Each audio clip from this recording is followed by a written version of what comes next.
With Microsoft 365, you can manage your business, your employees, and your customers online. Let's take a look.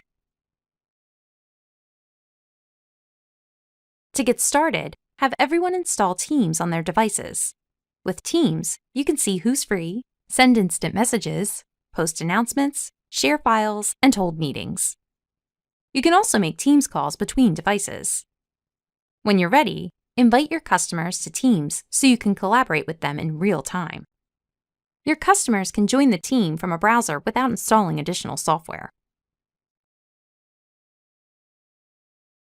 We recommend that you store business documents in the cloud, using OneDrive for personal files and SharePoint for team or shared files. This makes sure everyone has access to important business files at all times. Your documents will also be more secure in the Microsoft Cloud, and you can retrieve them, even if something happens to your devices. Make sure you use your website or social media to keep your customers updated. And make sure they know how to reach you.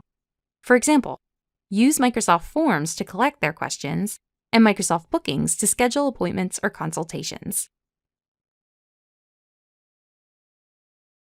The best way to protect your business and customers is to use a second form of authentication when signing in. Also, make sure your devices are updated, password protected, and running security software like Windows Defender. Make sure home networks are password protected, and use a virtual private network or VPN when using public Wi-Fi. Lastly, practice safe computer use by not clicking on links or opening files sent from unknown sources. And never share personal, financial, or sensitive business information.